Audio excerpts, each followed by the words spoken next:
The American Foundation of the Blind did a survey and they found out that the health fears most common in the Americans is vision loss compared to other diseases like cancer and stroke. Americans say that the biggest concern about losing their vision is losing their independent life.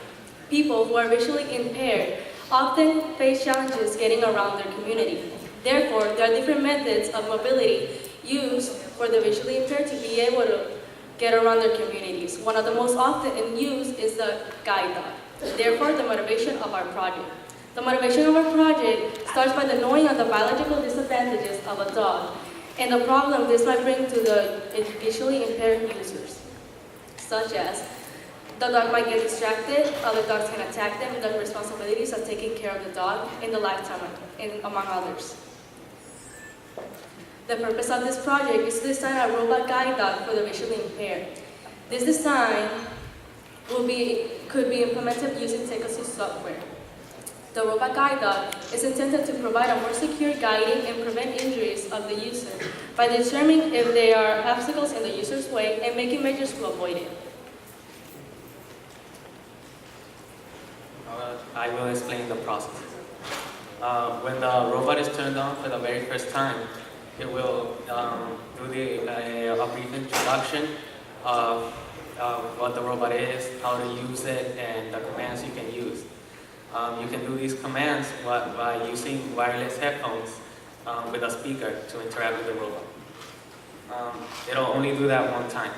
After it does that, every time it starts, it'll start searching for you using the wireless speakers, making sure you're there, and using a weight sensor collar that will determine if you're there.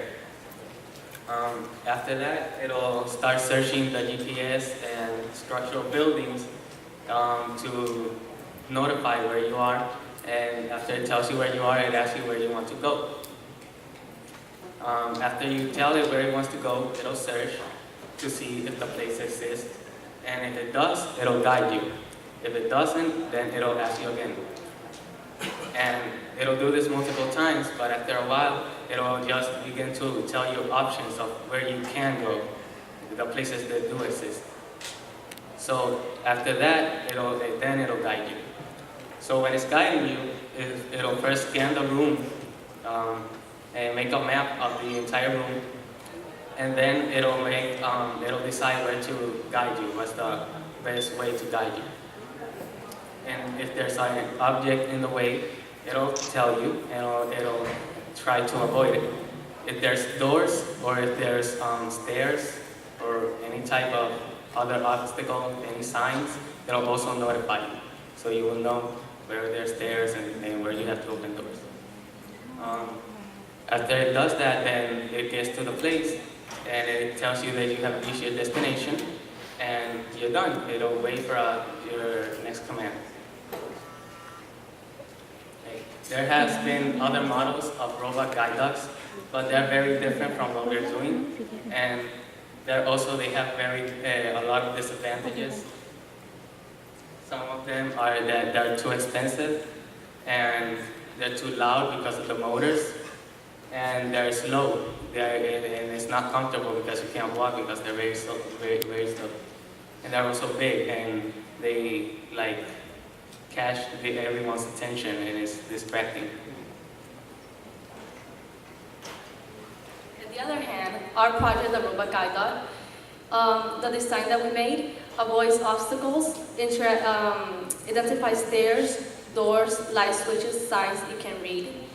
It uses cameras, infrared sensors, laser rangefinder, and ultrasound technology to identify obstacles and guide you better.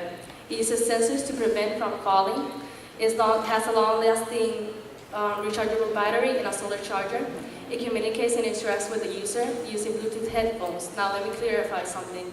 The headphones do not go exactly in the ear, because we all know that if you're blind, then your most strong sensor is your hearing. So therefore, the headphones have loudspeakers, so you can hear it in crowded places along with the speakers. It's waterproof, it's silent, it's small, light, portable. It uses GPS and structural plan prints. It's faster, affordable. It has a comfortable grip with a go and stop sign, weight sensor, and speed controls.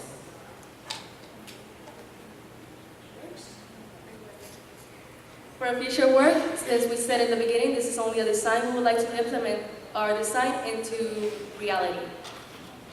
This is our references and our acknowledgements. Any questions?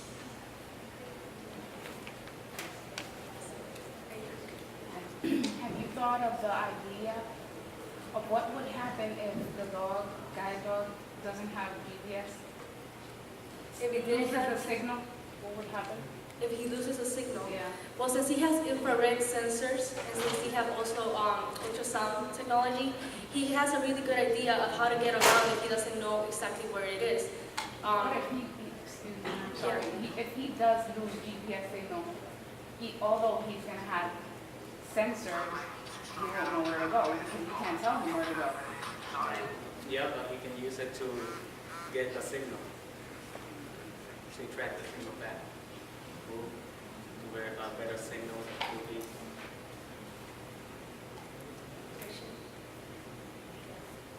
Did he answer your question? Okay. Any other questions? No? Yeah. What was exactly the work that you did? Just the concept, Okay, the design.